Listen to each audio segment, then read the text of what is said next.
The Supreme Court voted 9-0 today against the NCAA when it comes to capping athletic scholarships. Schools are now allowed to pay student athletes extra money for extra education-related items.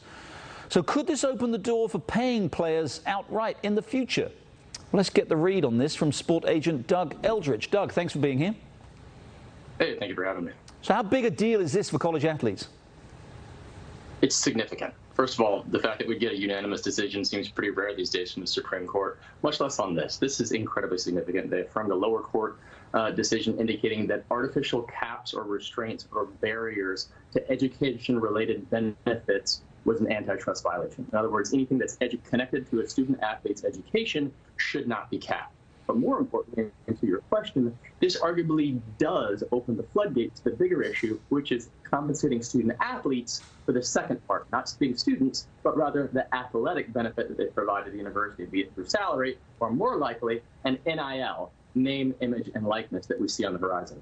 Well, does it do that? I mean, does it? Because as you say, the actual decision is quite a narrow one in that it refers to education-related items such as scholarships and help for computer equipment and that kind of stuff. It doesn't specifically or explicitly pave the way for direct payments to athletes. But is that next?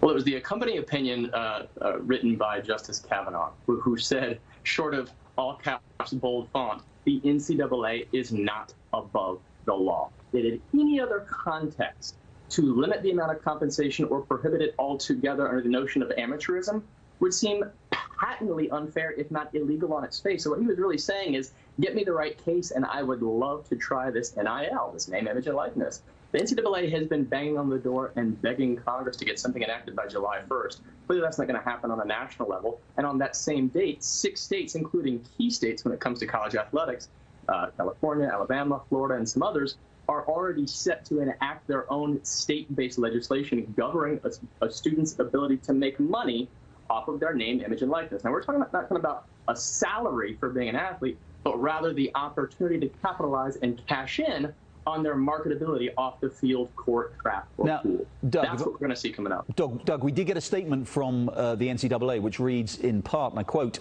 "While today's decision preserves the lower court ruling, it also reaffirms the NCAA's authority to adopt reasonable rules and repeatedly notes that the NCAA remains free to articulate what are and are not truly educational benefits consistent with the NCAA's mission to support student athletes." That's a kind of acknowledgement of defeat, but does it suggest a little bit of defiance too? Yeah, it certainly does, and I'm glad you mentioned that, because this is arguably the first time that we've seen the NCAA on its back foot. They have not only had fantastic legal teams, but they've had fantastic marketing teams to boot. For example, the name or moniker student athlete, that was literally created out of thin air by the legal team in concert with some market analysts to preserve the notion of amateurism. Just like Haagen-Dazs is not a real word in any language, it's a marketing tool used to sell ice cream. The term student athlete was a marketing tool used to sell the notion that these are not professional athletes generating millions and now billions, plural, in terms of revenues for these individual universities and the NCAA as a whole. But we know that's not the case anymore. March Madness generates $1 billion in revenue per year.